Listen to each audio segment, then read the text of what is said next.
siguro sabihin nating introduction ng ating pag-uusapan. Ang tao po, no, ang tao po, tayo binigyan, no? Meron tayong kanya-kanyang gampanin. Tama ba? Meron bang tao na walang gampanin? Lahat tayo meron. Meron ba? Lahat tayo may role sa buhay. Maaring ikaw ay panganay na anak, magulang ka, estudyante ka, at in every walk of life, you have your own purpose. Meron kang gagawin at meron kang gagawin. Opo. At sa hapong ito, bilang tao, ang sinasabi ng salita ng Panginoon, no po, samahan niyo po ako sa John, no po? Samahan niyo po ako sa John. Okay. Sa John, o Juan, no po? 13. Sige po.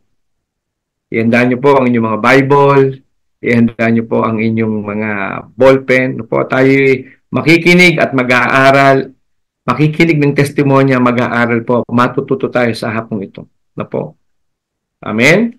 13, 34, no, verses. Sabi dito, isang bagong utos ang ibinibigay ko sa inyo ngayon.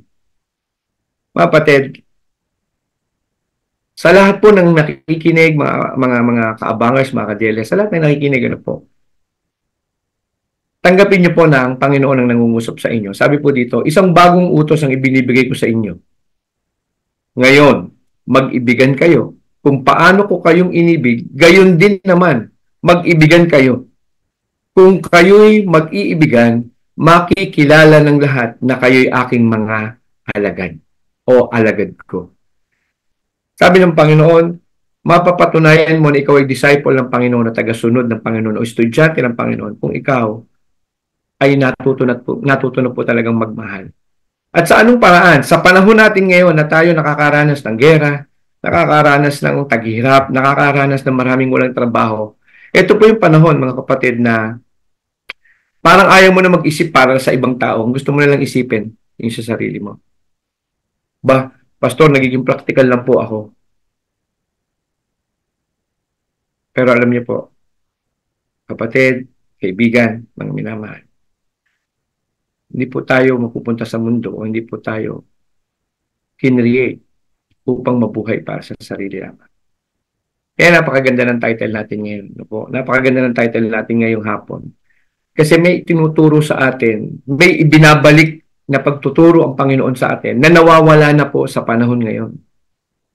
At bigyan niyo po ako ng mga ilang minuto para ma-share ko po sa inyo itong bagay na ito. May 3 letter lang po akong gustong ibigay. Ang word na to ay act. Yung sabihin sa Tagalog, kilos o pagkilos. So, lagay niyo po dyan A, C, and T. No? ACT. Act. No po? Sabi po, sa A, ang nawawala na po sa atin.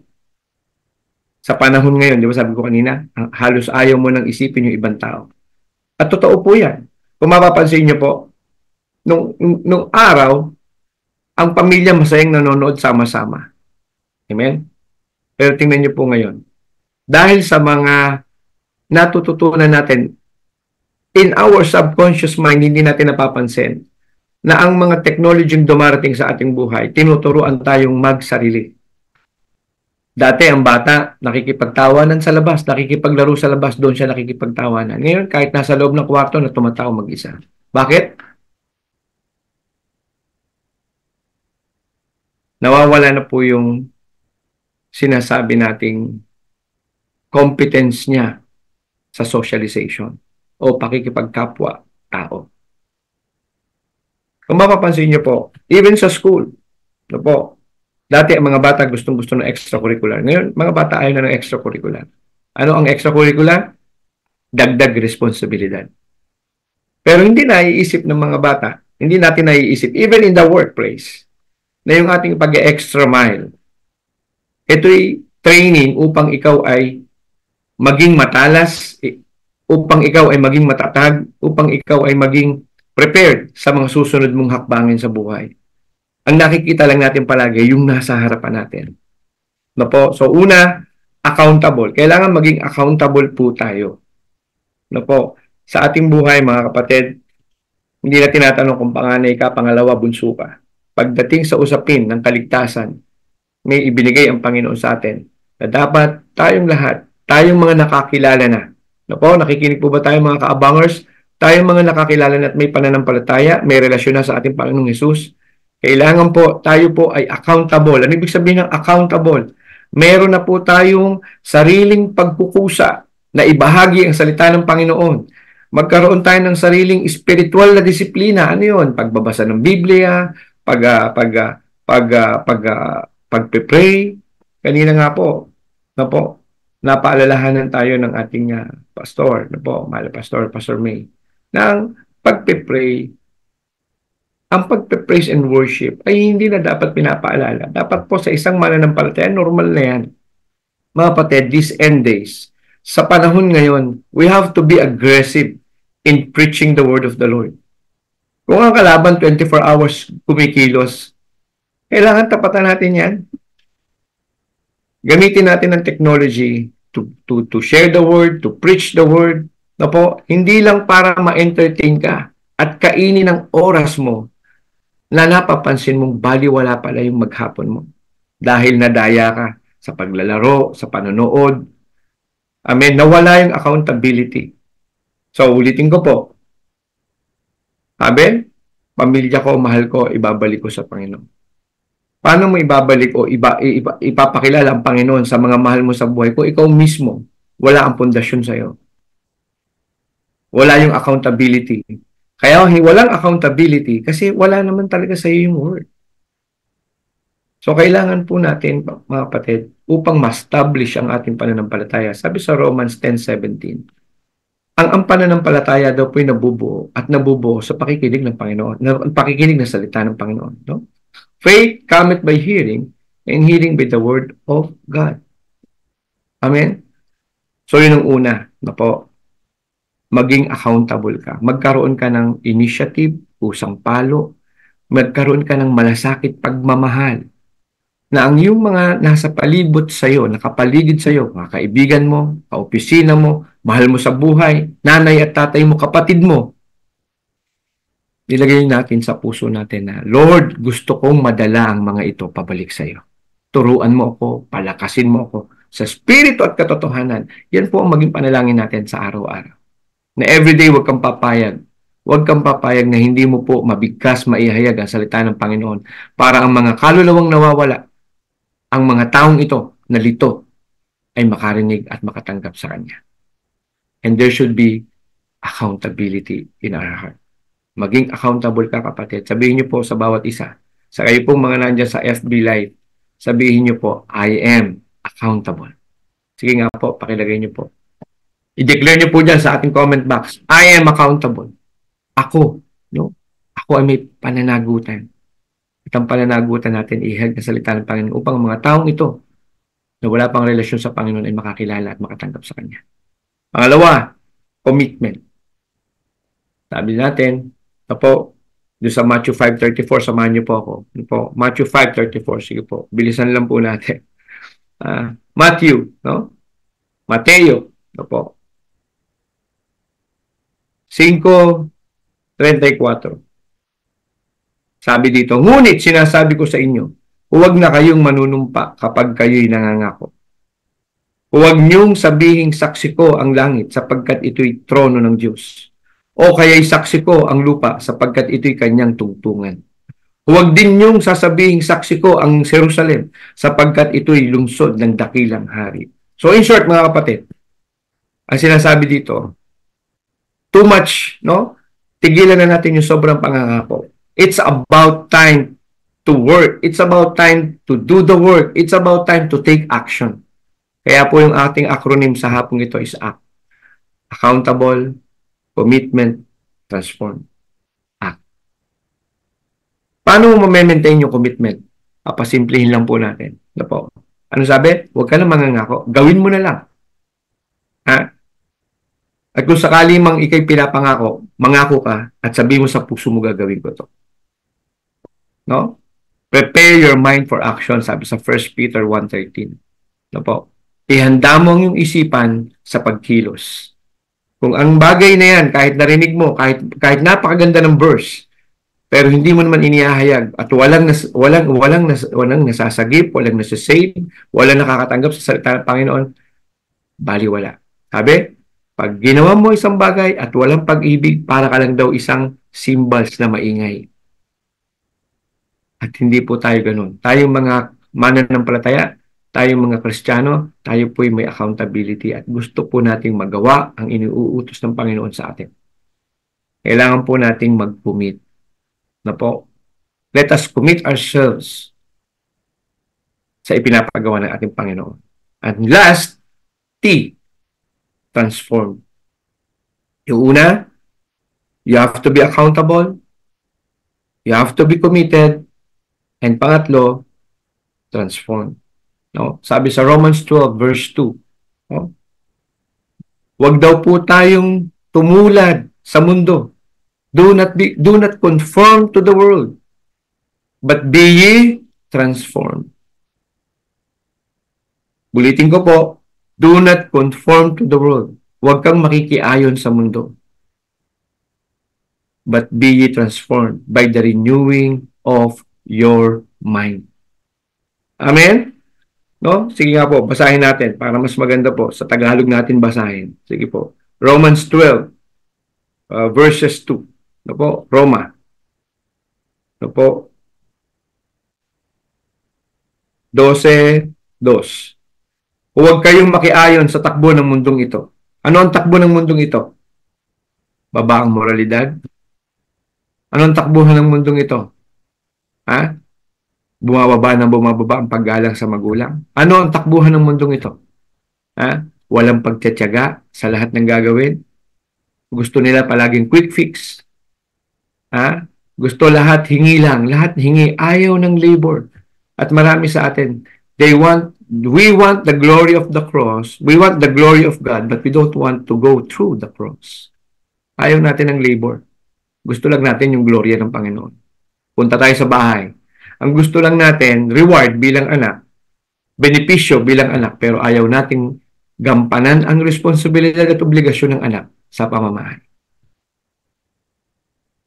At I hope nagkakaroon kayo ng realization, oo nga, nangyayari ito ngayon. Yan po ang sabi. Sa mga huling araw, ang mga tao ay magiging mapagmahal sa sarili. Kaya mga kapatid, be ye transformed by the renewing of your mind. No? Babasahin ko po muna ito bago tayo tumulong. Huwag kayong makiayon sa takbo ng mundong ito. Mag-iba kayo sa pamamagitan ng pagbabago ng inyong pag-iisip upang maunawaan nyo ang kalooban ng Diyos. Kaya po tayo talaga hindi makasunod sa Diyos.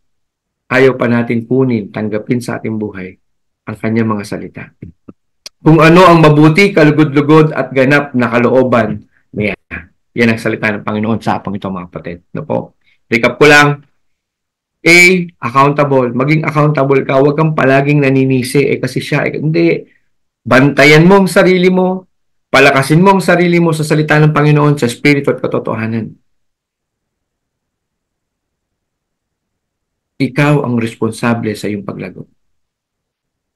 Kahit gaano karami ang nagtuturo sa iyo, kung ayaw mong lumago, walang mangyayari. You have to be accountable. Number 2, i-commit mo ang sarili mo. Sabi sa Biblia, kung kanino ka sumusunod at sumusunod, doon ka nagpapaalipin. Madaling tingnan yan. No? So, commitment. You have to commit yourself. Okay? Through what? Discipline. What kind of discipline? Spiritual discipline. Babad mo ang sarili mo sa panalangin, pagbabasa ng salita, pakikinig ng salita. Don't compromise the feeding, the spiritual feeding that you need in exchange of temporary satisfaction the world gives you. Yung mga bisyo, yung mga gimmick, yung mga gusto nyo puntahan na temporary satisfaction lang yan, they will destroy your life. No? And I'm not talking only to the children and to the youth. I'm talking to everybody. Kahit negosyante ka, nagtatrabaho ka, magulang ka, pag wala kang salita ng Panginoon, you will be destroyed. Sabi ng salita. Yung extreme yan, no? Yung extreme, mga kapatid.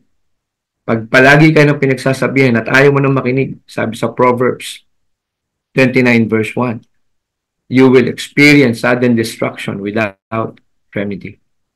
No? So, at ang panghuli, transform. No? Be accountable, be committed. Matuto kang sumunod.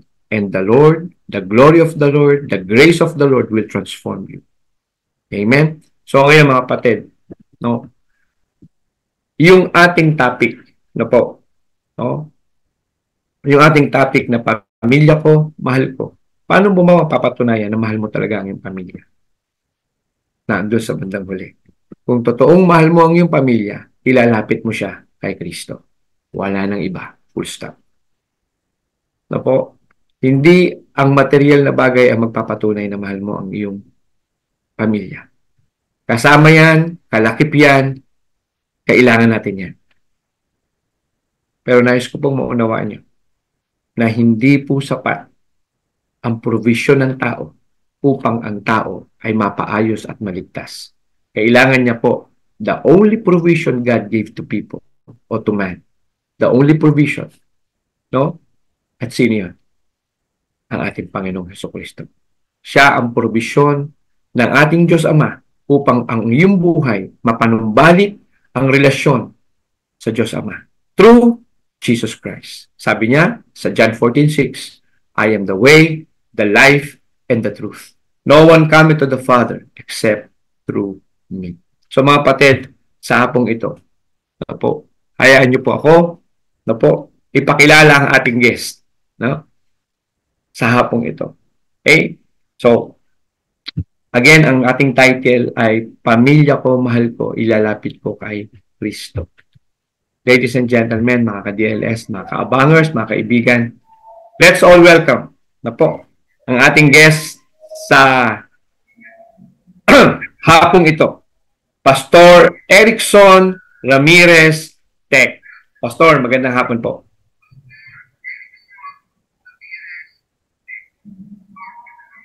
Ay, magandang hapon po, sir. Sige po, Pastor.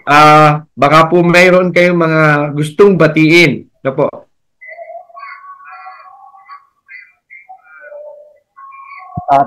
Binabati ko po yung mga kakilala ko po sa Santa Cruz, Laguna. At sa Kalamba rin po. Amen. Pastor, kamusta po ba kayo ngayong hapon? Kamusta po ang inyong pakiramdam? By the grace of God, mabuti naman po. Amen. Praise God. Pastor, handa na po ba kayo ihayag ang kabutihan ng Panginoon sa inyong buhay? Yes po. Amen. Praise God. So mga ka-abangers, mga ka-DLS, please, na po. Dali Pastor.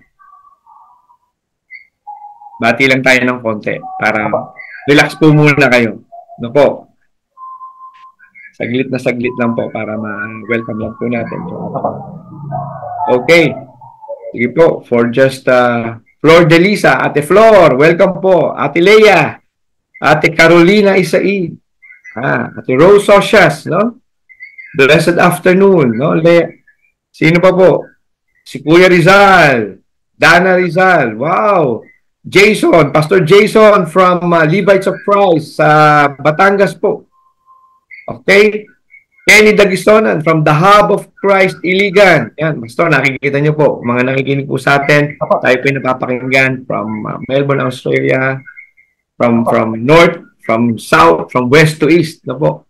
Buong mundo napapakinggan po tayo. Talagang, I believe, mabibless po talaga.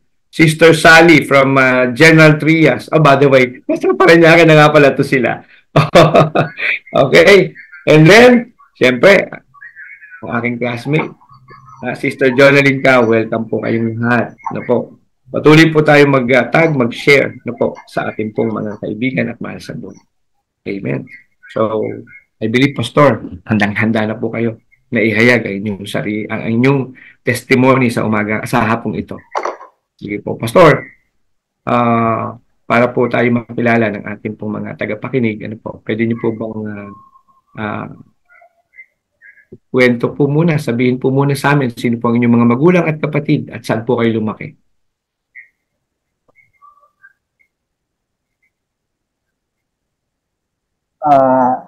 Ang aking po mga magulang, ang pangalan po ay si Brother Sandrico Tech at Mrs. Temar Ramirez Tech. Po.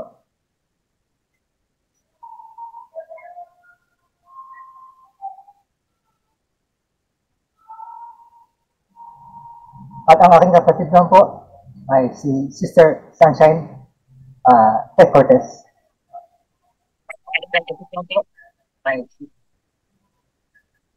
Po. Okay. Kamusta po ang inyong kabataan? Saan po kayo lumaki, Pastor? Sa Barangay Ugong po. Oh, saan po yun? Saan po yung Barangay Ugong? Saan pong lugar? Saan pong probinsya? Barangay Ugong, Santa Cruz. Laguna po. Yun. Amen. Amen. Amen.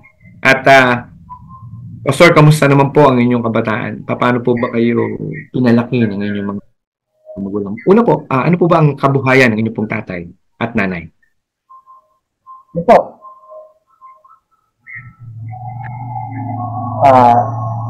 Ang aking tatay po ay simpleng laborer po noon. Okay. Opo. Ang nanay po? Ang nanay ko po ay housewife po. Okay. At kayo po, Pastor, paano po ba kayo? Bigyan niyo po kami ng background. Paano ba kayo pinalaki ng inyong mga magulang? Sino ba ang mas disciplinarian? Si tatay o si nanay? Yan. Opo. Sa katunayan po, nagsimula po ito noong 1985. May 9, 1985. Pinasal po ang aking mga magulang na si Brother Sandrico Tech and Temar Tech. Mga ilang taon po bago ako lumabas. Mm-hmm. Tapos po, noong 1987, February 22, 1987, malaki po ang ulo ko. Ano po?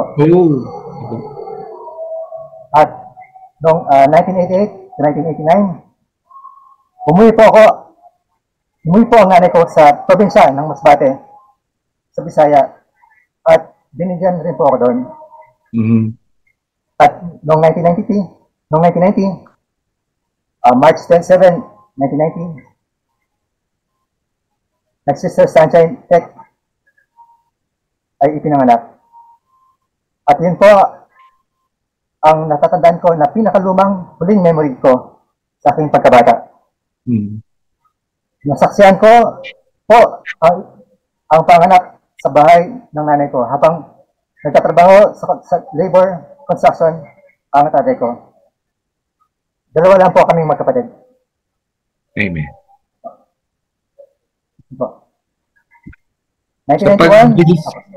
Sa pagdidisiplina po, Pastor, ano po?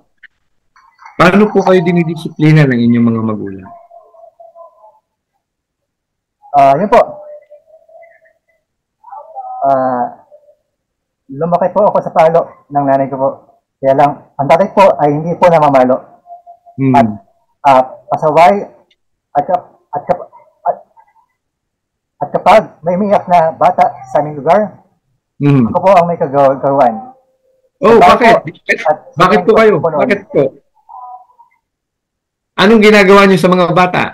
Bakit umiiyak ang mga bata sa inyong paligid?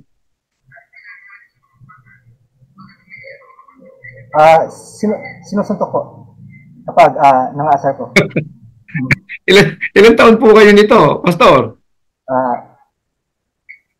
3 to 5 po. 3 years old? Mga 3 to 5 po. Ayan. Wow, grabe. Mga kabangers. 3 to 5 years old. 3 to 5 years old.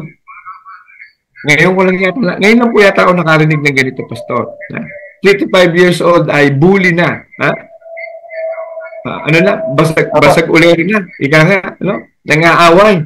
Nanununtok. Grabe. Ano pong ginagawa ng magulang nyo pag narinig na kayo ay nanuntok o nakipag-away? Ano po? Ano pong ginagawa ng inyong magulang pag kayo ay nakipag-away o nabalitaan niya o ano niya, nanuntok? Pinapalo po. Opo. Pinapalo po.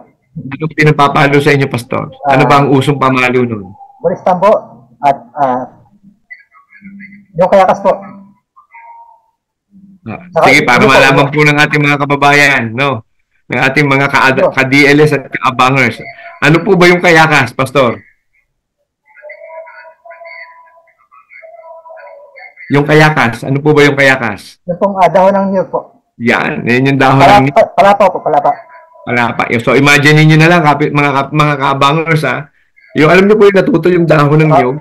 uyo. Malaki po yun, malaki. May para siyang ano, may meron yung sa gitna tapos meron yung mga dahon. Pero masakit po yan pag pinampalo sa inyo. So Pastor, any memorable experience po nung kayo kabataan bago po kayo nag-aral?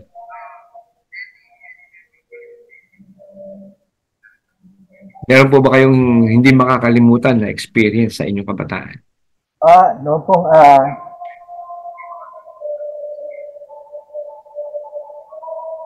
nung,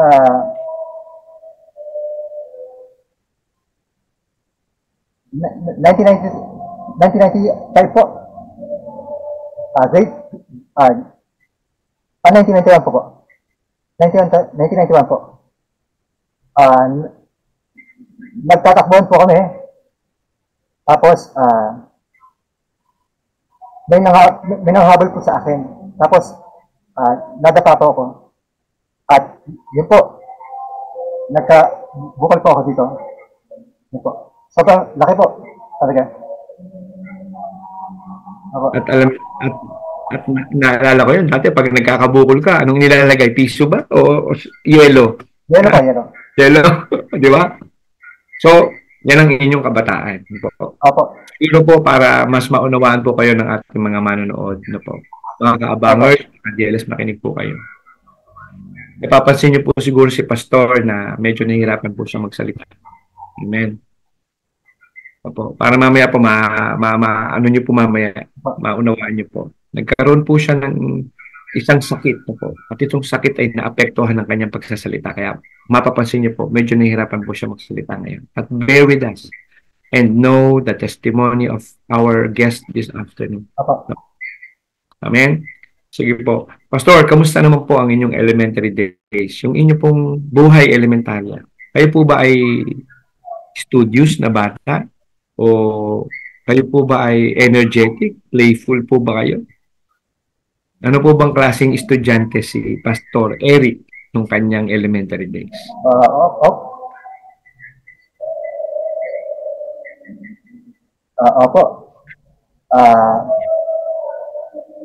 No grade po, late na po ako nag-enroll. At parating, opo, 1995 po, yun po, habang nagkaklase po yung mga kaklase ko po, ay pinagdodrawing po ako ng teacher ko po na mayroong anak na high school po. Mm-hmm. Yun po yung ginagawa ko po habang nagkaklase po sila. Tapos po, 1996, section 2 pa rin po ako. Pero hindi po napasok yung teacher ko po sa mga unang klase ng simula. So kaya kinuha po ako ng teacher from section 1. Wow. Nabanggit niyo po, Pastor, nabanggit niyo po na palagi po kayong late nakakapag-enroll. No po? Opo. 1995, 1996, late enrollment. Bakit po? Ano pong dahilan? Bakit po kayo late nakakapag-enroll?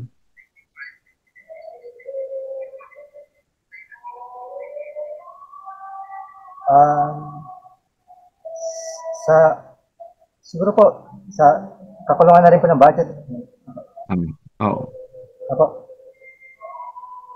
Pero patuloy pa rin, ano? Patuloy po kayo.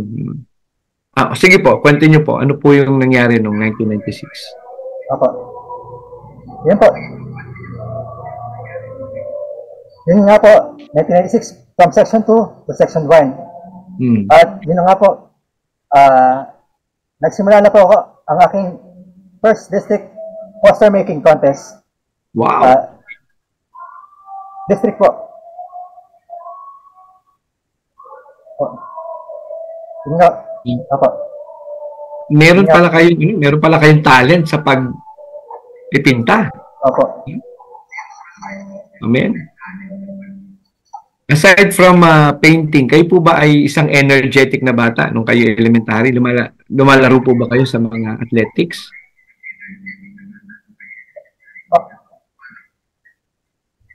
Opo. Sa katunayan po, nung grade 6 po, lumaban po kami sa track and field. Wow. Opo. Ano pong division? 400 meters running po. Wow, 400 meter dash. Hallelujah. Talagang no?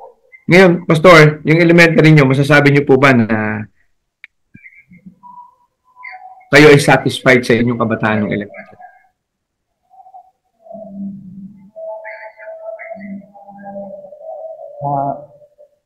Opo. By the missing certificate po. Opo. Masasabi niyo po bang masaya kayo ng elementary kayo? Opo. Amen. Praise God. So mga kaabangers na po. Napasaya po. Mga kaabangers, nakikita niyo po. Nakikita niyo po yung isang bata, no? Na kahit may kakapusan ng kanilang elementary, na-imagine ko yung buhay ng ganyan. May mga, hindi man po ako nakaranas ng ganyan. Kami po, nakakaranas ng ganyan. Pero hindi naman yung nahuhuling mag-enroll kasi walang pera. Kaya mga kaabangers, mga magulang, sa mga magulang, maghanda. Sa mga kabataan, i-appreciate nyo ang inyong mga magulang na nagmamahal at nagpapakaral sa inyo.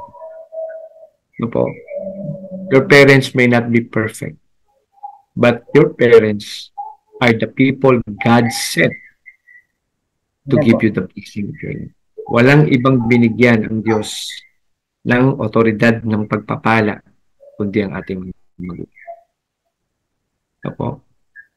Nasa kanila yung blessing na kailangan po natin. No? So, Pastor, pagdating po ng so sabi nyo, grade 6, kayo ay athletic. Pagdating po ng high school, by the way, ito po. Ito, naisip ko lang bigla, Pastor, ha? Kasi yung iba, tinatanong namin pagdating ng high school. Pero sa ngayon, gusto kong tanungin sa iyo, nung po bang elementary days nyo, kayo po ba'y nagkaka-crush na?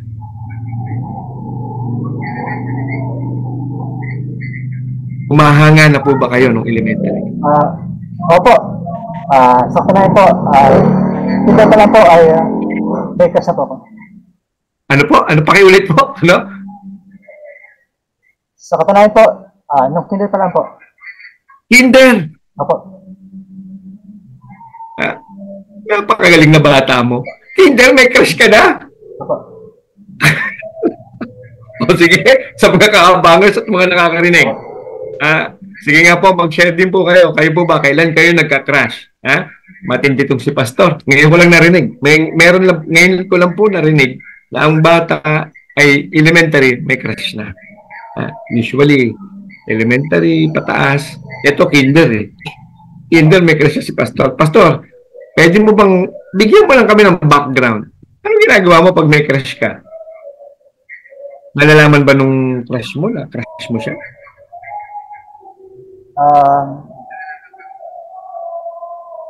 Hindi po, mahihayin po ako nung bata po Pero nagkaka-crush ka na noon, ha? Opo.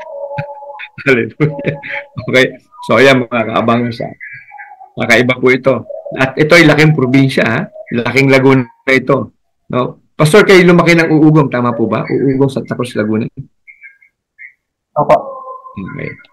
Amen. Opo. Ngayon po, Pastor, pagdating po ng high school, saan po kayo nag-high school, Pastor? At kamusta naman po ang inyong pag-aaral ng inyong high school? Sa Pedro Guevara Memorial National High School. Annex po.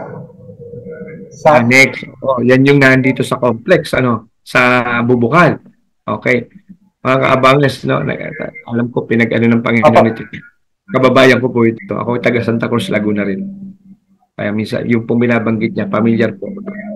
Sinabi pong annex, yan po ay extension na mga school ng main, ng Pedro Guevara Memorial High School at doon po kami gumraduate. Pero ngayon ko lang po siya na-meet, ngayon ko lang po siya na-interview. Praise the Lord. Pastor, kamusta naman po ang inyong high school life? Yun po. Noong third year po, Sumali po ako sa Frisbee ng history. Uh, na, nanalo po ako ng second place. Tapos po, nung fourth year, sumali rin po ako sa Frisbee and math Frisbee. At yun po, nag-second place din po. At sa table tennis, uy, player din po kayo pagdating ng high school. Opo, sa table tennis po. Second place po. Wow. Nung high school ba, Pastor, kamusta po ba si Pastor Eric? Kayo po ba studios? May mga honors po ba? No, tanong ko lang po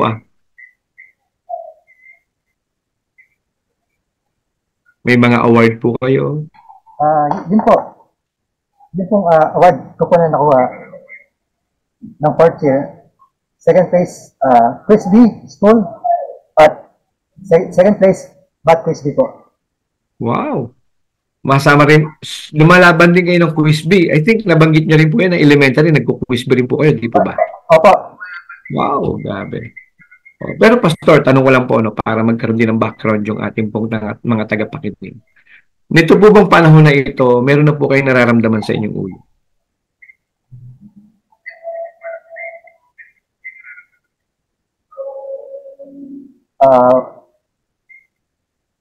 Paminsan-minsan po, sumasakit yung ulo ko. Okay. So, pero hindi ko po pinapansin. Hindi mo pinapansin, yan. Okay. So, pagdating po ng high school, ay kamusta po ba ang inyong love life? Meron po ba kayong MU ng high school o mutual understanding?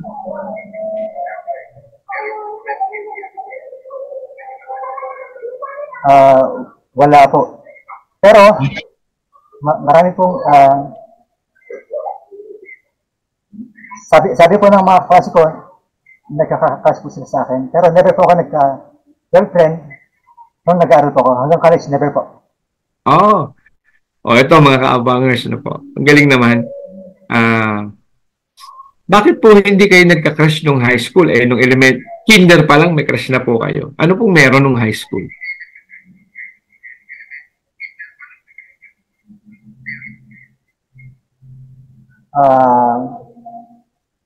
Kumbaga,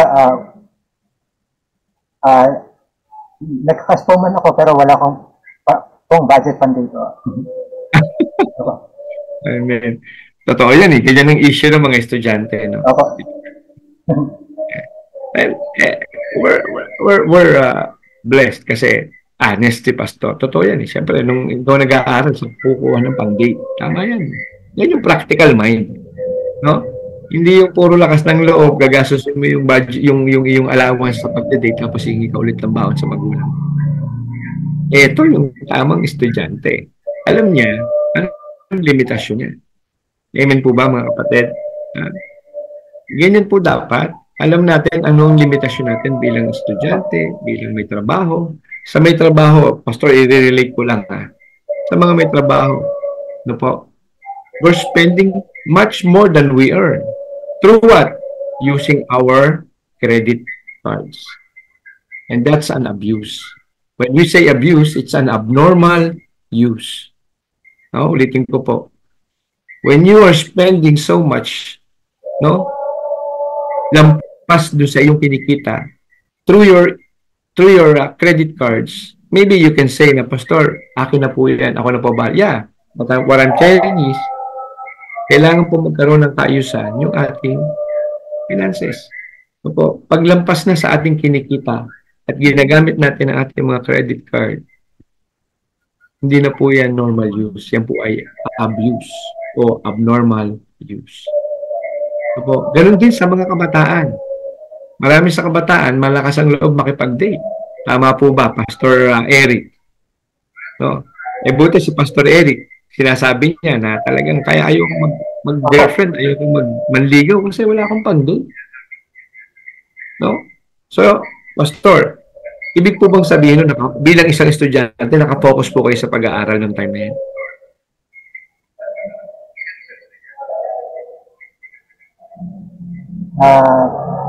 Opo. Tapos po, basketball, table tennis po. Yun. So inano mo ang iyong sarili, inindulge mo ang iyong sarili sa sports, basketball and table tennis. Naging player din po ba kayo? Nagrepresent din po ba kayo ng Gibara nung time nyo, nung high school?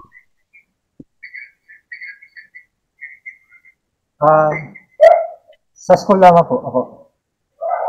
Sa school lamang. Ano pong game? Table tennis po. Wow, table tennis. Wow. At nanalo po ako ng second place po. Wow. So, ang galing, ano?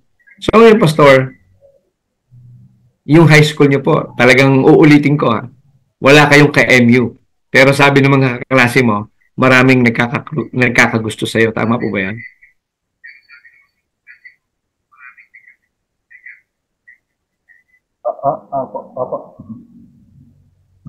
Opo. So, Pastor, tayo po ay mag-go forward na po. Ano po? Mag-go forward na po tayo. Kung meron ka pong naaalala, no, sa inyong high school life, no, sa inyong buhay nung high school, ano po yung masasabi niyong pinaka magandang experience niyo po? No?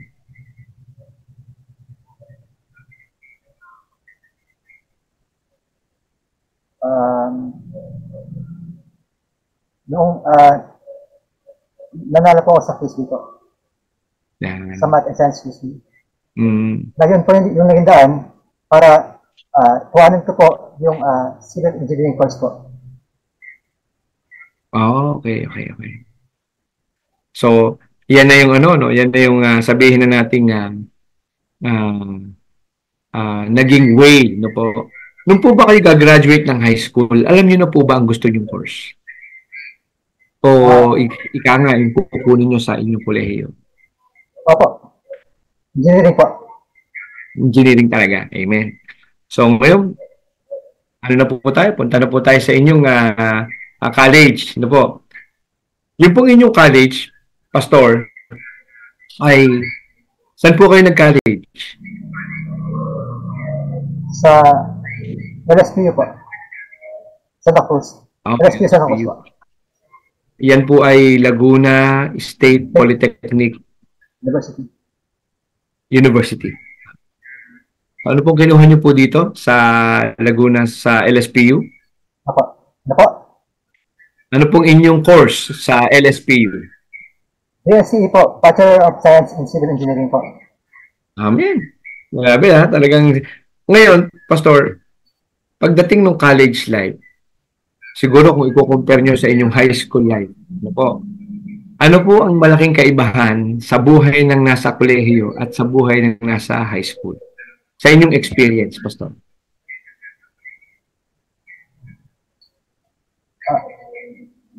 Yun po. Ito naman po. May malaking babayaran po. Yun ang unang difference, ano? Opo.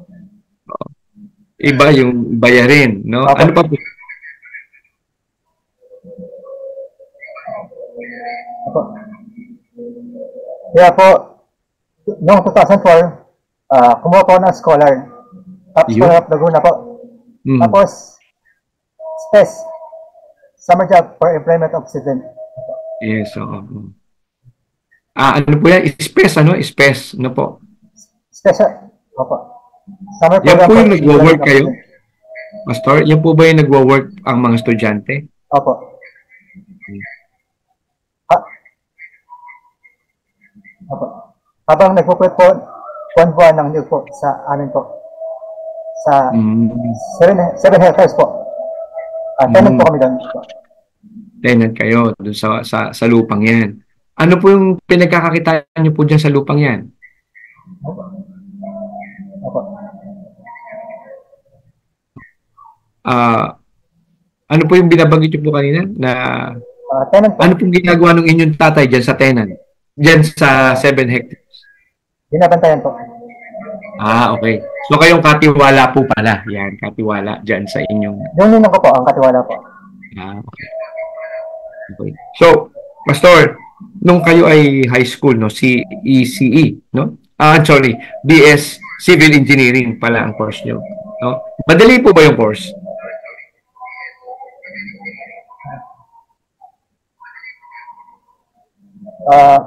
Mahirap po siya. Pero sa biyaya po ng Diyos, nakagraduate po ako on time. Opo. Amen. Bali, nung second year po, nagkaroon po ako ng awards. But, same place, Math and Science Quiz for Civil Engineering po. Tapos po, scholar. Tapos, April, May 2005, Space Jollibee naman po. At, kinuha po nila ako as a regular employee from June to November 2005. Yun po. At sa kabisihan po sa pagtrabaho noong 2006 ay may mga bagsak na po akong subjects. Noong 2007, may fail na rin po. At noong 2008, at lahat po ng bagsak ko ay kinuha po sa summer class. At noong 2008, OJT at Legal and Development Corporation. Christian din po yung maari nito si Sir Karin Padua. At noon nga, pagka-graduate ko po noong 2009, March 2009, nag-apply na po ako ng trabaho. Opo, Pastor, saglit lang po bago po natin pag-usapan yung inyong graduation. No po. Gusto ko lamang pong makita ng ating mga kaabangers, mga ka-DLS, na habang nag-aaral po kayo ay nagtatrabaho. Tama po ba yun?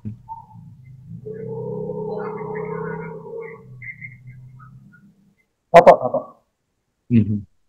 So, kamusta po ang buhay, Pastor, na habang kayo ay nag-aaral, ay kayo ay nagtatrabaho?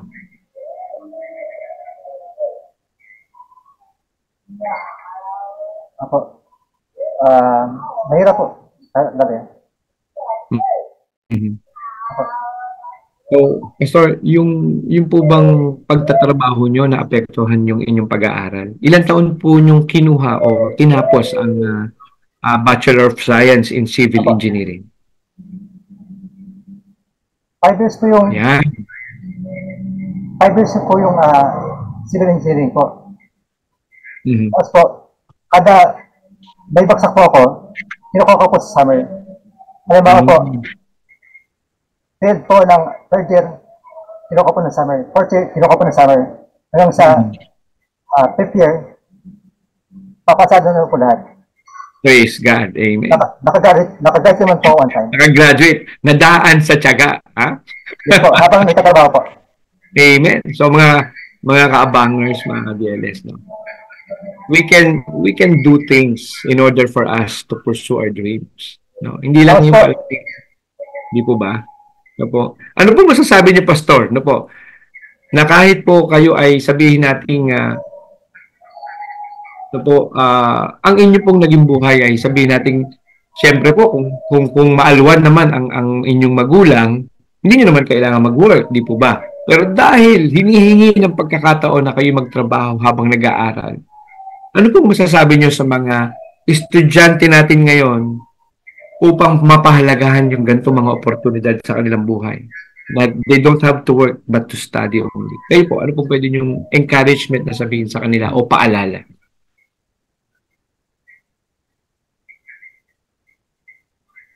Opo, dapat po nilang patuloy na sinusuwain po ang pag-aaral po nila. Focus po sa pag-aaral po. Pag sinabi pong focus, Pastor, ano pong ibig sabihin ng focus? Ituon po natin, ituon po yung pag-aaral.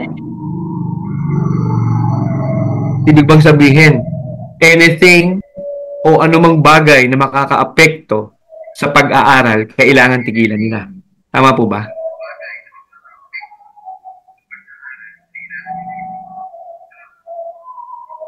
Opo. Halimbawa po, mga bisyo po, masasamang bisyo po. Ayan, mga masasamang bisyo, no? Wag haluan. No? Habang nag-aaral, wag haluan kasi it will distract you. No? Tandaan po natin ang ating pong mga ginagamit ang ating pong mga resources na binibigay ng ating mga magulang. Tandaan niyo po mga kapatid, yan po ay pinaghirapan ng ating mga magulang. So po, hindi po biro-biro na araw-araw kang pumapasok mula alas 8 hanggang alas 5, kung minsan lampas pa. So po, for our, sabihin natin, realization, ano po, even kayong mga nag-aaral, hindi naman po kayo magpe-prepare na alas 8 ang pasok nyo, alas 8 kayo babangon. Hindi po ba bumabangon kayo ng mga 2 hours before or 3 hours before? So, ibig sabihin, kung alas 8 ang inyong pasok, may aayusin pa kayo, may mga gagawin pa kayo, alas 5, gising na kayo. Pag naman kayo pagdating sa hapon, di po ba alas 5 ang uwian ng mga nagtatrabaho? Di po ba bumibiyahe pa rin kayo? Minsan, 1 oras, 2 oras. So po, blessed na po tayo pag ang bahay natin malapit sa pinagtatrabahuan natin. Pero karamihan, you have to travel 2+ hours. Makikipagsiksikan ka pa sa MRT, makikipagsiksikan ka sa jeep para makarating ka sa PTEX. Mga anak, tingnan niyo po yan. Ano po? At sabihin natin, humbling experience, mga kapatid. Ano po? Isang bata, bagamat hindi ganun kasustentado o kasustain o ka-provided ng magulang, nag-isip ng paraan para siya makagraduate. Ito po yung magandang maging social skills ng mga kabataan ngayon, mga kapatid, mga magulang. Turuan nating lumakas ang ating mga anak. True, sa anong paraan? Bigyan natin, sanayin natin na may responsibilidad sila. Huwag natin palaging saluhin. Alam niyo po, ako po, i-share ko lang po ito sa inyo. Bilang HR, I rather hire for character and train for skills. Mas gusto ko nang i-hire yung may maayos na ugaling bata, kahit hindi kaanong matalino yan. Kesa naman dun sa napakaganda ng resume, pero wala namang pag-uugali. At yan po yung nag-uumpisa sa school, nag-uumpisa sa bahay. Yung natutunan sa bahay, gagawin sa school. At sabihin natin, simple ng buhay ni Pastor Eric. Pero I'm telling you, mga kapatid, ito yung dapat sundan ng mga kabataan ngayon.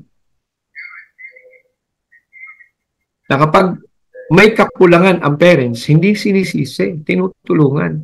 Kung mayroong mga hindi ma-provide, think of things kung paano ka makakagaan sa iyong magulang. Tama po ba, Pastor Eric? Yes po. Amen. Yes po. So ngayon, Pastor Eric, ilang taon niyo po kinuha yung course? 5 years po yung course. 5 years. Yung po talaga yun, 5 years po talaga. Opo. Pero, ibig sabihin, nakagraduate naman po on time. Amen. Praise God. O, tingnan niyo po ha. Dapat may, amen. Dapat po may katwiran pa siya. Dapat may dahilan pa siya na. Pastor, 6 years ko po tinapos kasi nag-working student po ako. Pero Pastor, paano niyo po nagawa yun? Paano niyo po nagawa na working student kayo tapos on time pa rin kayo gumraduate?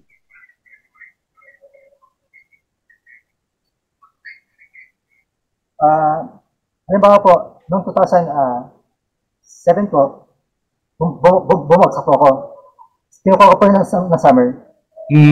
Apo.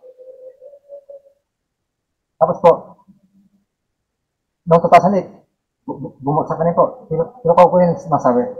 Tapos po, sa biyaya po ng Diyos, nakagraduate po on time. At kaya po, nakuha ko po ng 5 years ang basic. Praise God. Pastor, may babasahin lang po ako mga comment. Ano po? Sabi po ni Dana Rizal, pag nag-aaral pa, huwag pumasok sa relasyon. No? Tama po yun. Sabi po siya rin din po, sabi, kawawa naman magulang pag nabuntis agad o nakabuntis agad. Ano po? Tama yun. Sipin mo, pagod na pagod ka, tapos ganyan ang iuwi ng anak sa iyo. Madeline Haka, blessed morning DLS, no? Hello siguro to. Hello, Pastor Dong, Pastor May. Yan. Correct, sabi ni Dana. Correct, mapalad ang generation ngayon. Binibigay na lahat ng magulang, pero ang pag-aaral, pinapabayaan pa. Hirap na, hirap na magulang, pinapahirapan pa. No po. So, ano ang dapat gawin, mga magulang? No po. Masarap marinig yung pastor. Bibigyan ko lamang po ng diin, ano po, saglit lang po. Masarap marinig yung mga magulang na nagsasabi na ayokong mararanasan ng mga anak ko ang aking naranasan. Pero sa kabilang banda, mga magulang, hindi rin po yan tama. Kasi dinidistort, binabago, kino-contaminate natin yung proseso na meron dapat ang normal na bata. Dahil ayaw nyong dumana siya ng challenges, ng mga mabibigat sa buhay, ayaw nyo siyang paranasin ng obligasyon. Kaya ang mga batang lumalaki, batang lumalaki, walang balugbog, no backbones, palagi nakaasa. Konting pagsabihan, tampuhin. No? Alam niyo mga kapatid, ang pagpapalaki po ng anak, hindi po puro pagmamahal. Tandaan niyo po yan. Ang Diyos natin, Diyos ng kaayusan, sabi sa Biblia. Pag ang pagmamahal na walang kaayusan, gusto mo pa rin ipatupad sa inyong mga anak, isa lang po ang ma-advise ko sa inyo. Be ready. Be ready sa consequences. You can choose your decision today, but you cannot choose your consequences tomorrow. Dapat niyo pong ipinapaliwanag yan sa inyong mga anak. Na lahat ng desisyon na gagawin natin, sa ngayon, hindi mo kita. Pero ang consequences niyan. Kaya nga po mga kapatid, kung mapapansin niyo po, wala naman masyadong significant sa buhay ng ating guest eh. Pero anong significance dun sa ginagawa ng Diyos sa buhay niya mula bata? Yung kawalan ng significant, yun yung learning. Ano yung learning? Ha? Yung kahit may kahirapan, hindi natutong magrebelde sa magulang. Yung kahit may kahirapan, hindi natutong maging disrespectful sa magulang. Na kahit hindi sabihin natin ibinibigay lahat, nananatili pa rin ang pagmamahal at paggalang sa magulang. Yan ang dapat matutunan ng bata. Dahil ang mga magulang natin di perpekto. Pero at the end of the day, tingnan niyo po ang pinili niyang topic. Diba? Ano po yung topic? Pamilya ko, mahal ko, ilalapit ko kay Kristo. May binubuo ang Panginoon sa buhay niya pala na makita ng batang to ang kahalagahan nung eternal na bagay kaysa sa temporal na bagay. Hallelujah, Lord. Salamat sa mensahe. So, Pastor, sabi niyo, nakagraduate kayo sa tamang panahon kahit kayo ay working student. Amen? Tama? So ngayon po, Pastor, nung kayo po ay gumraduate, nakapagtrabaho po ba kayo kagad?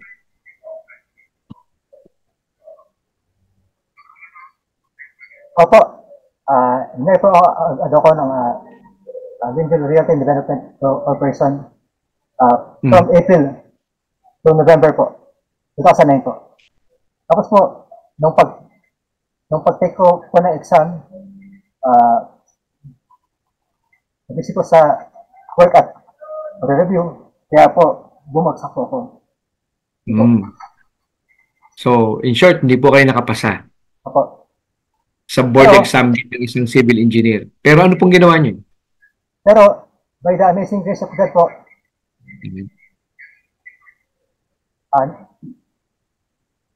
December 2009, nag-apply po ako agad sa Kalamba. Yun nga po.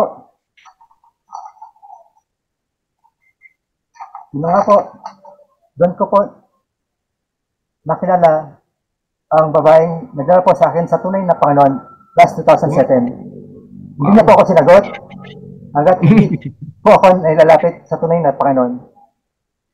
Hallelujah. Ang galing naman ng yan talaga ang no? Sabi nga, huwag tayo makipamatok sa ating hindi pa kapananampalataya. Minsan nakaka-offend sa iba. Pero yan po talaga yung standard ng Panginoon. Hindi po yung standard ng tao. Opo. So ngayon, Pastor, sige po, kwento nyo nga po sa amin yan, Pastor. 2007 to 2009. Sige nga po, kwento nyo po sa amin. Ano po ang naging, ika nga ay, paraan ng Panginoon upang makakilala kayo?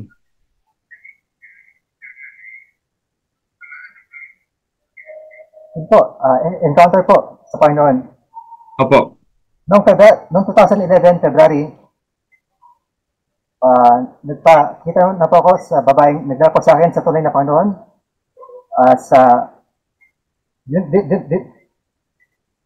Dinala niya po ako sa prayer meeting. Every Wednesday, continuous Bible study. From 2011, February, March, April, May, Bible study. At June 2011, baptism na po namin. Yun po, after June 2011, June 7, 2011, yung church anniversary, yung team, July 7, 2011, church anniversary, team, pag minako, mahal ko, lalapit ko kay Kristo. Ang guest speaker po ay si Pastor John Ebenezer. Pero bago po yun, ang anniversary, bago po yun, ay nag-invite na po ako sa mga kapamilya ko na dumalo po. Pero, hindi pa rin po dumalo. Hanggang sa, dumaan po yung isang taon, July 2012, anniversary, my family ignored again my invitation. Pero, tuloy-tuloy po na panalangin. Amen. Po, dumaan po yung July 2013 church anniversary. My family again ignore my invitation. Pero tuloy po yung panalangin. Yun po. Last na po, February 2014, sa yun po prayer meeting, tuwing araw ng Miyerkules.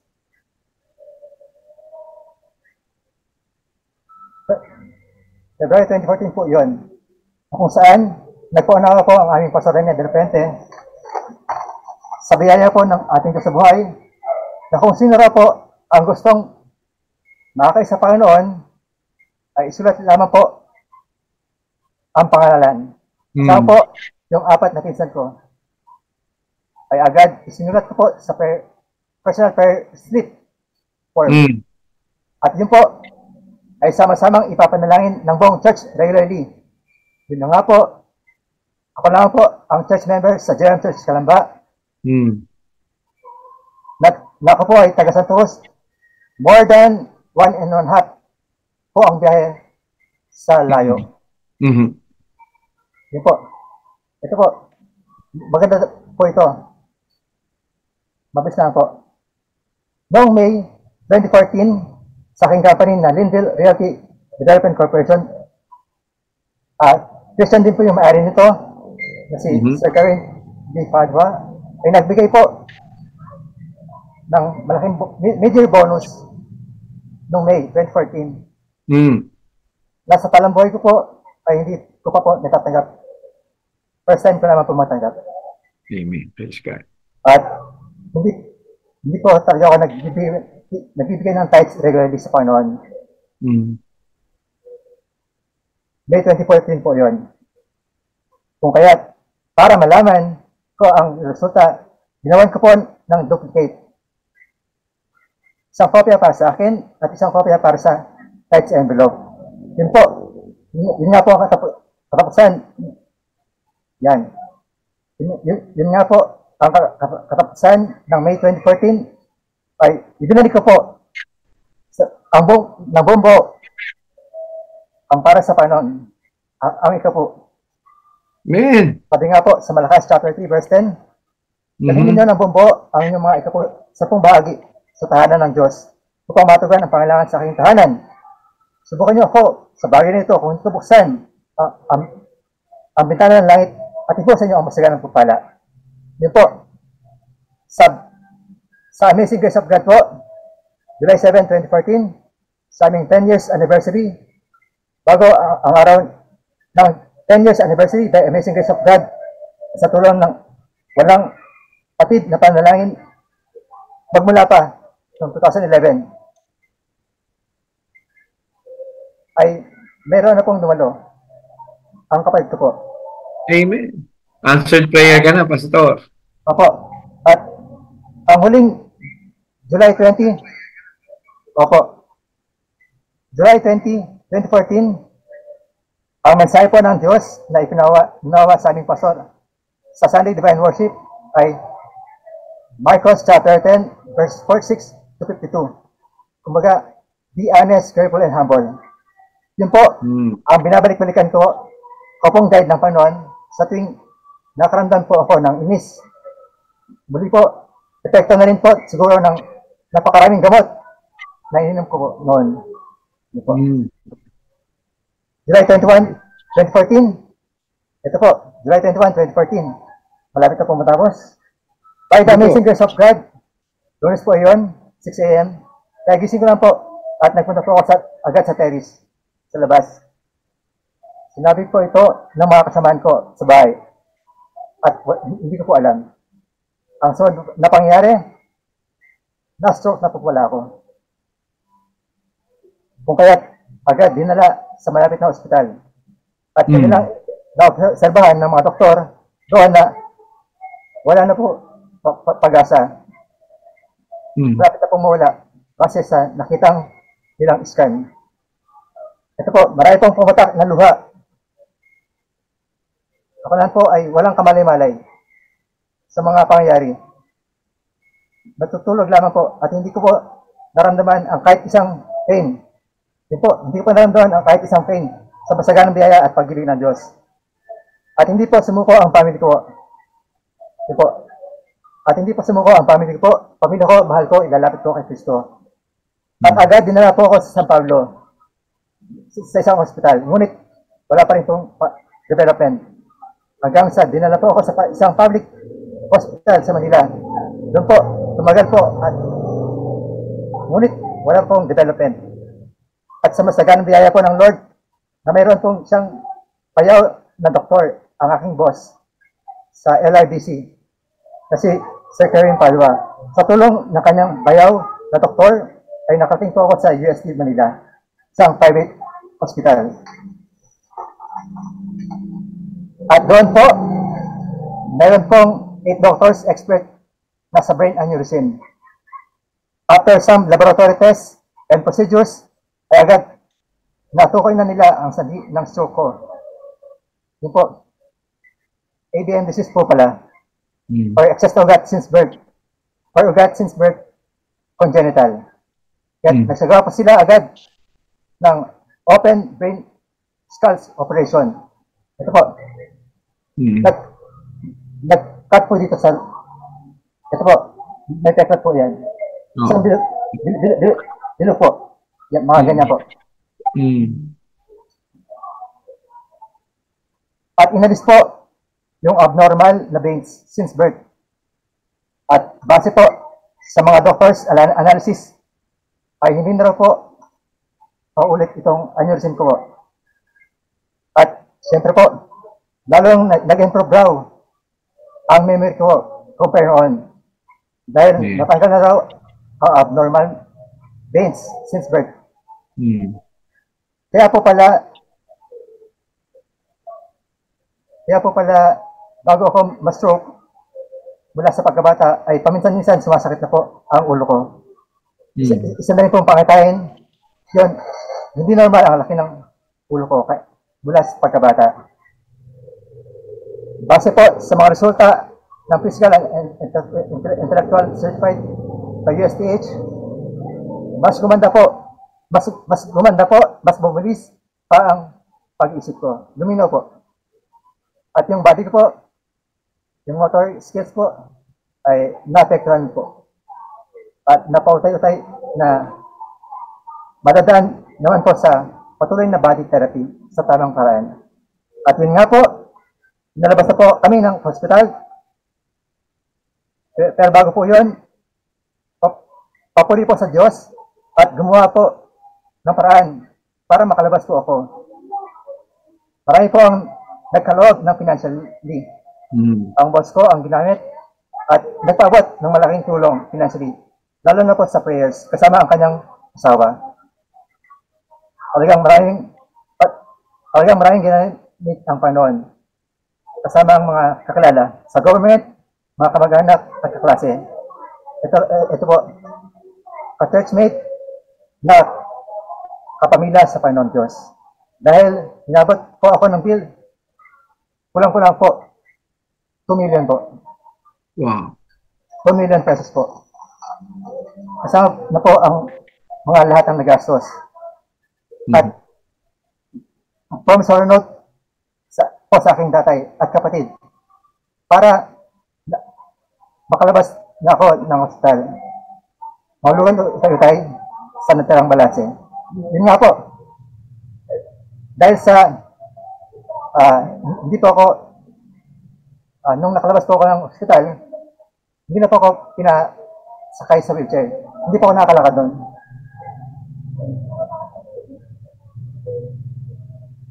Yun nga po, meron po sa aming pupunta na therapist upang therapy po ako.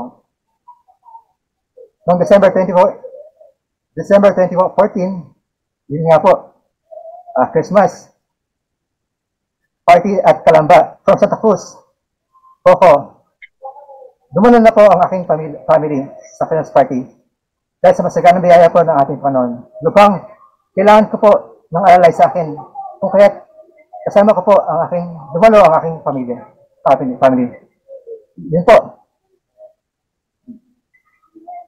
Dahil sa layo ng Santa Cruz at Calamba noong 2015, dahil sa layo ng Santa Cruz at Calamba, nagkaroon po ang aming pastor from Calamba going to Santa Cruz noong February 2015, start ng Bible study sa Campbell Residences. Yun nga po, born April 7, nabuo na po yung Church Santa Cruz Outreach. Continuous Bible study at July 2015 sa JM sa Calamba Church together with Santa Cruz Outreach. Lahat po nang nilagay ko po noon last February 2014 sa aming pong prayer meeting sa Calamba ay nagpabaptize na by the amazing grace of God. At 11 years na po ang anniversary. Praise God. Yung pong aming pong church mission and vision to have another outreach for the glory of God po. Amen. Praise Opo. God. Yun po. Yun nga po. 2016, 1 year, JM Church, separated love life.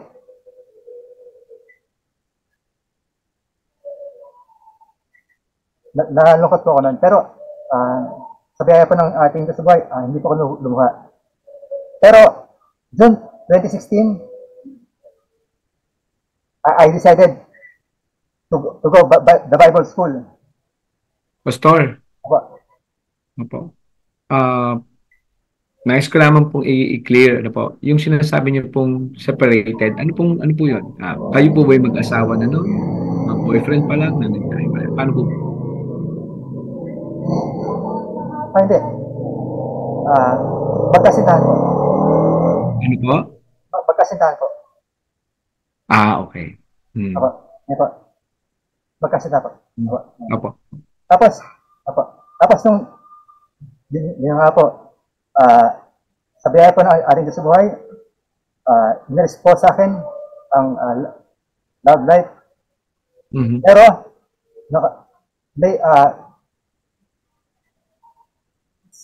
sa Amazing Grace of God po, gusto ko mag-aral po ng Bible. Noong 2017, February 2017, established po yung GCM. At noong June 2017,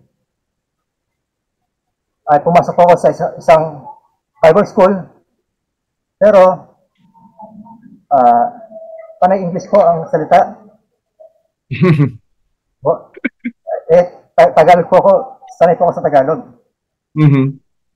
Yun po ang dahilan ko po. Reason English and not Tagalog language. Mm. They offer because they were international. At yung mga tuturuan ko po, ang mabuting balita na kalikasan sa panon ay mga pure Filipino po. Amen. Amen. Amen. Yun na nga po, June 2017, born GCM Bible Institute o Great Commission Churches and Mission with English and Tagalog until now. Yun po. Yun po. Ayun. Pastor, tanong ko lang po. Ibig niyo pong sabihin ngayon po, nag-aaral pa rin po kayo sa Bible School. Opo. Praise God. Amen. Amen. Amen. So, mga ka-abangers, ano po, mga ka-DLS, ano po, kaya niyo pong bigyan po ng ng summary po yung nangyari sa buhay ng ating pastor na ito. Po. Kung mapapansin niyo po, kinuwento niya po kanina. Pastor, di ba kinuwento niyo po yung every anniversary ng church, ini-invite niyo ang inyong kapatid, ini-invite niyo ang inyong pamilya. Pero ilang taon pong ini-ignore nila. So ano yung naging lesson sa buhay niya na patuloy niyang ini-invite ang kanyang kapatid at patuloy ang kanyang pananalangin. Yun yung unang-una. No po, siya yung naging tapat dun sa isang spiritual na disiplinang yan, which is prayer. No po. Kaya huwag niyo pong mamaliitin mga kapatid. Kung minsan hindi mo makita ang impact ng prayer kasi you really do dive in deeply to prayerful life. Uulitin ko po. Kung bakit hindi natin maramdaman yung impact ng ating panalangin dahil hindi po natin talaga na ibibigay ang ating sarili. Magpakalalim sa pananalangin na ang ating mga sarili sa espiritualidad na didisiplina sa ating pananalangin. No po. At sabi rin po niya kanina ni Pastor, first time niyang makareceive ng bonus. Tama po ba yun? Yung mid-year bonus, Pastor? Nakita niyo po yung ang tao, ang mananampalatayang nagtsatsagang manalangin, nagtsatsagang gawin ang kalooban ng Panginoon. Talagang may ika nga, even in the physical, may manifestation ang biyaya ng Panginoon. No? Prayer, hindi lang yun. Mga kapatid, nanalangin siya sa pamilya, nagpakatotoo siya, naging honest siya sa Panginoon, di ba? Pinagpala siya ng Panginoon. Anong ginawa niya nung siya pinagpala? Imbis na umalago siya sa buhay niya ng sarili, naisipan niya, hindi ako tapat sa pagbibigay. At dito niya pinumit ang kanyang sarili. Dito na buhay ang kanyang, sabihin natin commitment, yung sinasabi natin kaninang commitment. Anong sabi po niya? Ibinigay niya po yung ikapo ng kanyang natanggap. No? So, prayer, aayusin ka talaga ng pananalangin, kapatid. Totoo yan. Magpadisiplina ka sa gawain ng pananalangin, aayusin ang buhay mo talaga. Kasi ang pananalangin, mga kapatid, may mga taong hindi nakakapanalangin dahil ang katwiran nila busy. Alam niyo po kung anong totoong dahilan? Handa na po kayong marinig? Ang totoong dahilan kung ba't di ka nakakapanalangin dahil napakataas ng pride mo. Dahil akala mo, kaya mong gawin ang lahat. Dahil ikaw yung gumraduate, ikaw yung matalino, ikaw yung nagtatrabaho, at iniisip mo na yung tinatanggap mo, pinagtrabahuhan ko naman yun. Kapatid, sa hapong ito, nais kong i-share sa inyo ang isang verse. At palagi po itong sinasabi ng ating mahal na pastor, Pastor Dong. Deuteronomy 8, verse 18. Alalahanin mong ako ang iyong Diyos, ako ang Diyos na nagbibigay sa iyo ng kalakasan. I gave you the power to produce wealth. At kailangan natin matanggap yan sa ating mga puso, sa ating mga buhay. Kaya po gumagulo kahit tayo kumikita, kahit tayo may income, hanggat hindi mo tinatanggap ng ating Panginoon ang nagbibigay sa iyo ng kalakasan to produce wealth, tandaan nyo, para lang po kayo nag-iipon sa bulsang butas. Pero tingnan niyo po ang nangyari sa ating kapatid na ito.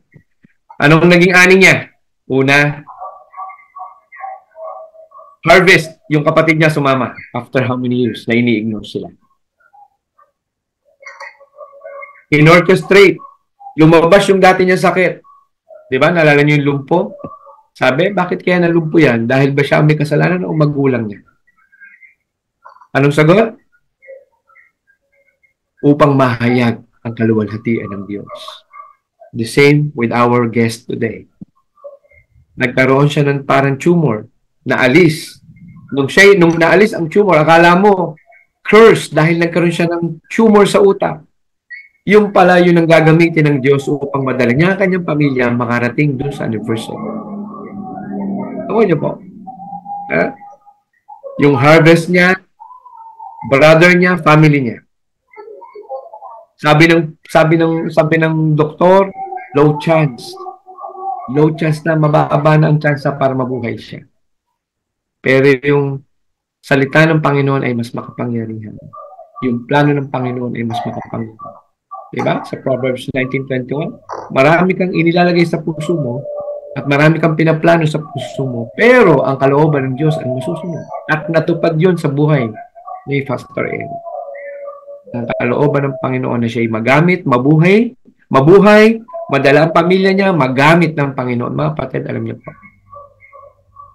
what profit a man if you gain the whole world, but if you lose your soul? Ha? Pero sa buhay ng ating kapatid na ito, maliwanag. Our first ministry is our family.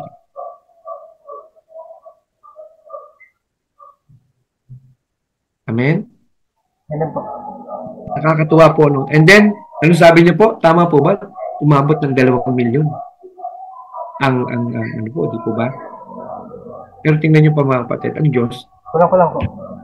Pag nakita talaga yung puso mo, He will send people. He will set people sa buhay mo upang i-brace ka doon sa purpose niya sa iyo. Hindi ka niya talaga papabayaan. Papadalan ka ng mga tao para i-brace ka. Ano ibig sabihin ng brace? Papatibayin ka. Ipo-provide ka ng mga kailangan mo. Para ikaw naman, na binigyan ng another chance to live, maibalik mo yung glory ng Panginoon. At ito yung nangyayari sa buhay mo. May church na po ngayon sa Santa Cruz. So, mga kapatid, na po, pag tinignan po natin yung buhay ng ating kapatid na ito, maaaring sa pamantayan ng mundo ay normal lang. Pero sa mga taong may puso katulad ng puso ng ating Panginoon. Sabi nga kanina, di ba? Yung pagmamahal, kung paano ko kayong minahal, mahalin nyo rin ang inyong mga kapatid. Sa mga taong may pananampalataya at may pagmamahal sa Diyos, ang buhay ng taong ating guest ngayon, it's one of the model na dapat natin gawin. Magkaroon talaga tayo ng puso na kung saan ang atin pong gustong gawin ay madala, sabihin natin, ideklara natin, pamilya ko, mahal ko. Ilalapit ko to kay. Hallelujah, praise the Lord. So, Pastor, pwede niyo po ba kaming bigyan ng update no po sa panahon ngayon? Kamusta po ang ginagawa ng Panginoon doon sa gawain? No? Kahit po hindi detalyado, kahit po general lang sa Santa Cruz. Kailan po ito nag-umpisa? No? Paano po ba ito nag-umpisa? How do you receive? Paano niyo po naumpisahan ang gawain na yan?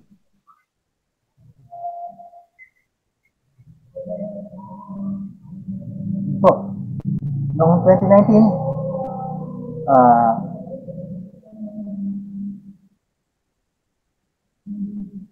my dedication as associate pastor sa church outreach po. Sa Santa Cruz outreach po. Tapos po, noong 2020, syempre po, dumaan pa sa pandemic. Kung kaya, virtual Sunday Divine Worship po kami. At yun po, 2020 po yun. Gumawa po kami ng prayer chain kumbaga,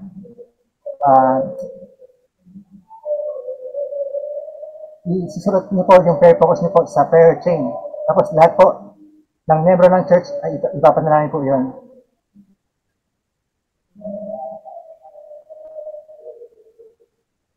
Tumuloy po yun during pandemic po. 2020, 2021, 2022. Yun nga po. Nabuo po yung prayer chain.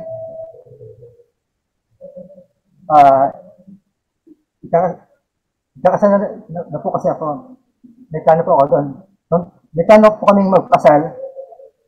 Asawa ko po na si Teacher Ivy Desaliosa Tech noong 2020 ka lang. Praise God. Yun nga po. Power of prayer chain. Amen. Praise the Lord. No? Power of prayers. Yun! 2020. Hallelujah. 2021. 2022. Yun nga po. By the amazing grace of God. Marami pong tumulong na mga kamag-anak. Amen. Wala po akong trabaho, kaya yung trabaho ko lang po ay sa church, full-time ministry. Amen. Sa church. Amen. At pinagkalooban po kami ng napakalaking kasal sa isang resort. Po.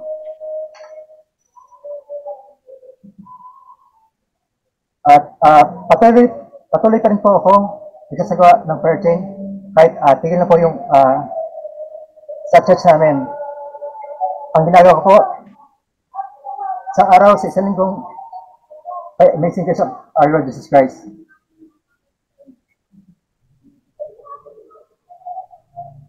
God's grace is sufficient for you at sa lahat po. 2 Corinthians chapter 12 verse 9. At sa kapangyarihan ng Diyos po ang lahat ng kalwatian, parangalan at papuri. To God be the glory, honor, and praise po. Praise God. Amen. Woo! No? Kaya mga kapatid, mga kaabangers, just let the Lord process you. Matuto po tayong mag-submit sa proseso ng Panginoon.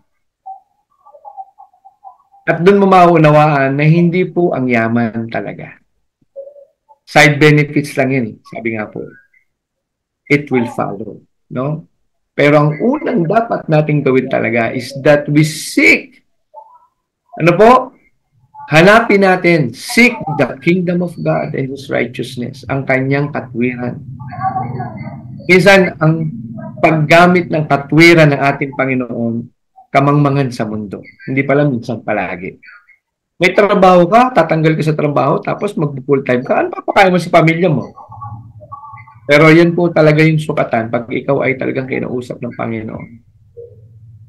Yan po talagang sukatan. Ano po? Ng iyong pagbibigay o yung submission mo doon sa calling. At pastor, ano po? I know you don't mean it naman kanina na ako po'y, sabi nyo, ako po'y church worker. Hindi lang po yun lang, pastor. Kung meron pong kailangan ng mundo ngayon, ang kailangan ng mundo ngayon ay mga taong may takot sa Diyos na magtuturo ng kanyang salita.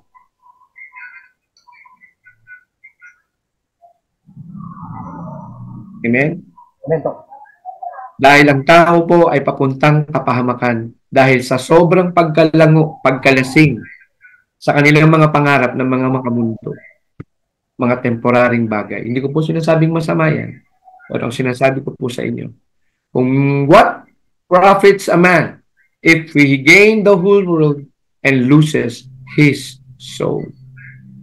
Kaya nga may Proverbs 11:30, mga kapatid.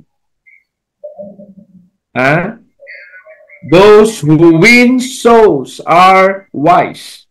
Amen po. Tayo po yung tinaguri ang may katalinuhan, may kaunawaan kung sino daw pong nag-win ng soul.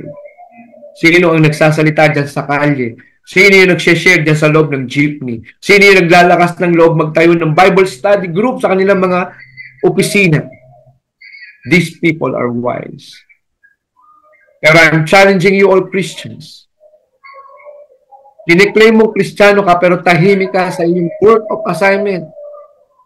Hindi nila mahalatang Kristiyano ka sa loob ng opisina, sa iyong negosyo, sa mga taong kinakausap, hindi nila maramdaman na ikaw ay Kristiyano. Be bold. Be bold. Don't wait opportunity. Make that opportunity. Ano po? At yung make that opportunity, katulad po ng ating guest, ito. So, nakakatuwa. Hindi lang nakakatuwa, nakaka-bless na makita. In a very meek way of life. Pinakita mo po sa amin yung pagtugon sa panawagan ng Diyos. Meek in a sense na hindi ka naman mega church para paniwalaan. Ito ba? Minsan, ang tao ngayon, gustong sumimba sa mega church, mas nai-influensyahan doon sa maraming tao, pero hindi naman talaga natututo. Kantahan lang at sayawan ang inabot. Ano po? Iko-contextualize ko lang mga kapatid ha. Hindi naman po lahat ng mega church ay ganun. What I'm trying to say is, pipili ka ng lugar na kung saan yung iyong mga hurtings, yung iyong mga kahinaan, yung inyong mga prayers, sana po pangarapin nyo na ang pupuntahan nyo pong church ay church na kung saan papatibayin ka, itatanim ka ng maayos, papalaguin ang iyong mga sangat, ang iyong, higit sa lahat, ang iyong ugat upang maging grounded ka sa salita ng Panginoon. Huwag po entertainment ang hanapin natin.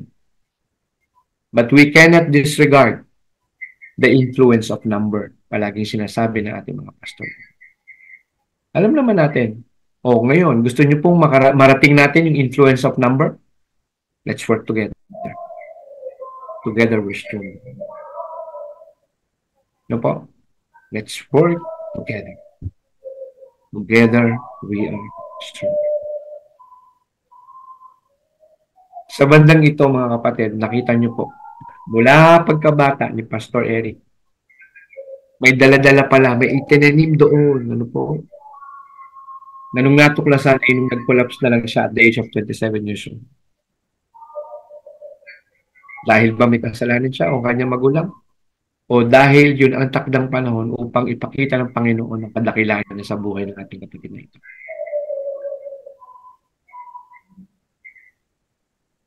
Amen? Ito po. Send this segment sa iyong mga kaibigan na nanghihina, nawawala ng pag-asa. Send this segment sa iyong mga kapatid, sa iyong anak, sa iyong mga magulang na nanghihina, nawawala ng pag-asa. It is not really the intensity. But it is how you display your humility to God. Hindi yung potential mo. Maaaring may potential ka pero hindi kang magamit ng Panginoon dahil wala ka humility. Desire humility. God will use you. Hallelujah. So po, ay gusto ko lang po i-acknowledge yung ating Penro po. Penro ng Region 4A, DNR Director Tato Sanos. Magandang gabi po. Magandang tanghali po. Welcome po kayo sa DLS. Po. Minsan po, pasyalan po namin kayo siya. Amen. Pagpalain po ang Region 4A, DNR. Salamat sa mga natutulungan nyo po. Salamat sa ginagawa nyo dyan sa area natin. Napupunuan na ng mga trees ang ating mga kabundukan na walang tanim. Salamat po sa inyo. Amen. So, mga kapatid, sa oras na ito, ano po? Hilingan po natin si Kuya. Hilingan po natin si Pastor. Pastor Eric, ano po? Ano po pwede niyo pong sabihin? Ano pong encouragement ang pwede niyo pong mabanggit? Para po ang lahat ng nakapakinig po, ano po, sa inyo pong naging buhay, sa inyong testimonya, ano pong nais niyo pong sabihin sa amin?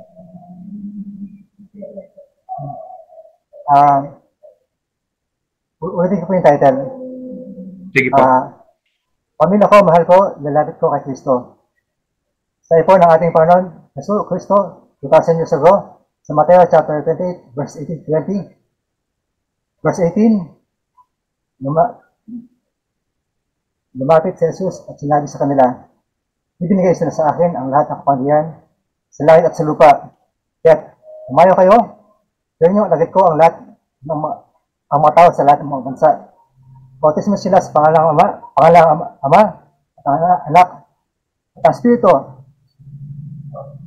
Turuan ninyo silang sumunod sa lahat ng itinuturos ko sa inyo. Tandaan ninyo, ako'y laging kasama ninyo hanggang makatapsan ng panahon. Yung pong, Bible verse sa Scripture, Hosea chapter 24, verse 15. At kung ayaw ninyong maglingkod kay Yahweh, pumili kayo ngayon kung sino ang inyong paglilingkuran. Ang mga Diyos na pinaglilingkuran ninyo ng inyong mga ninuno sa Mesopotamia, o ang mga Diyos ng mga Amoreo na sinasamba dito sa laping inyong tinitirhan. Ngunit para sa akin at sa aking sambahayan, kaya kami maglilingkod. Last na lang po, sa Gawa, chapter 16, verse 31. Sumagot naman sila, sumampalataya ka sa Panginoong Jesus at maliligtas ka, ikaw at ang iyong sambahayan.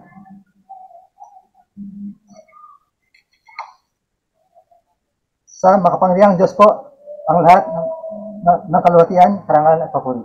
To God be the glory, honor, and praise. Ito po. Amen. Praise God. Ito po. Woo! Salamat po sa inyong buhay. Salamat po sa inyong buhay, Pastor. Ito po, Pastor Eric. Ito po.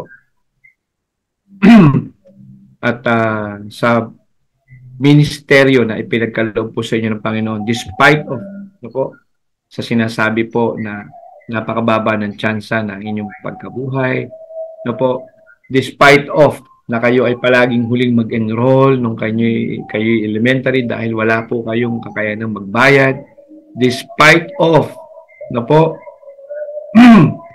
na kahit anong gawin, anong mangyari sa inyong buhay, anong disappointment ang inyong naranasan, despite of na po na ang inyo po, alam niyo po, Pastor, aminin ko sa inyo, nag-adjust ako sa pakikinig sa inyong pagsasalita. Nag-adjust po ako. Pero galing ng Panginoon. Sorry po. No? Ang galing ng Panginoon sa buhay. Kasi alam niyo po, kung merong gustong ituro ang Panginoon sa atin sa panahon natin ngayon, matuto ka makinig. You have to adjust your ears to hear the word. Hindi timing natin para maunawaan mo, kundi timing niya. Hallelujah. Praise God. Sige po.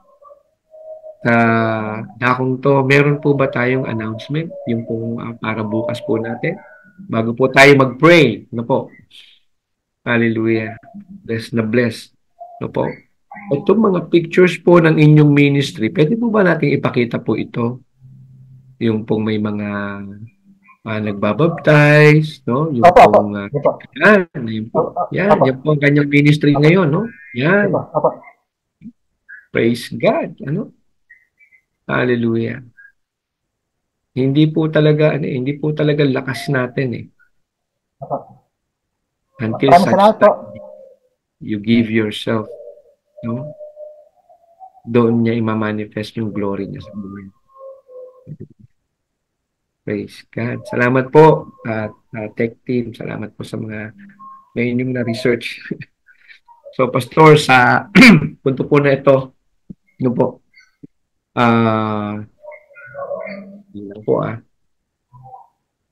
hilingan po namin po kayo na maipag-pray. Ano po? Hilingan po okay. So, maipag-pray po yung ating pong mga nakapakinig po. Ano po? At paki-pray din po ang ating platform na ito na patuloy pong bigyan ng mga buhay ng taong binago ng Diyos katulad po ng buhay niyo na marinig ng ating pong mga kababayan, mga kakapwa, manggagawa. Sige po, pwede po bang mapapray niyo po kami?